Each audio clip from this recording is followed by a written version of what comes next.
آپ خوش ہونا چاہتے ہیں، باہر نکلیے، کسی کو خوش کر دیں، آپ بھی خوش ہو جائیں گے. اور یہ نسخہ اس وقت بہترین اثر کرے گا جب آپ کسی ایسے پر مہربانی کر رہے ہیں، کسی ایسے کو خوش کر رہے ہیں جس سے آپ کو کوئی غرض نہیں ہے. It works best when you have no consideration. یعنی آپ جب بجلی کا بل دیتے ہیں، گیس کا بل دیتے ہیں، تب تو آپ کو پتا نا بل نہیں دوں گا تو کنیکشن کٹ جائے گا.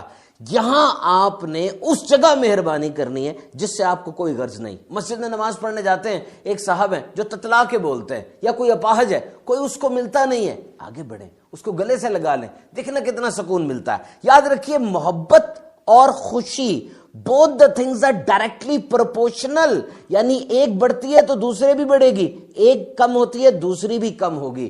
تو اگر آپ خوش ہونا چاہتے ہیں then love yourself. اپنے آپ سے محبت کریں، اپنی فیملی سے محبت کریں، جو کام آپ کرتے ہیں، جو آپ کے کولیگز ہیں، جس جگہ آپ رہتے ہیں، سب سے محبت کریں. شکایت زبان پہ نہ لائیں. اور ہاں، کام کو وقت پر ختم کریں. یقین کریں بڑا اطمینان ملتا ہے. جو وعدہ کریں اس کی پاسداری کریں، وقت کی پابندی بھی کریں گے نا تو بہت سکون میں رہیں گے. خوش کیسے رہا جا سکتا ہے، اس موضوع پر بڑی تحقیقات ہوئی، 20 سال تک چلی، ہزاروں صفحے لکھے گئے، اور آخر میں ایک لائن کا جواب آیا: good relations make you happier and healthier.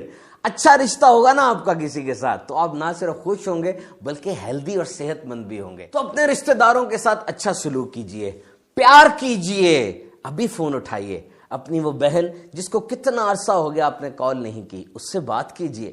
اپنے بھائی کا دکھ شیئر کیجئے. والدین کے پاس بیٹھیے، ان کی سنیں، ان سے کچھ عرض کریں. انشاءاللہ عز و جل بہت خوش و خرم زندگی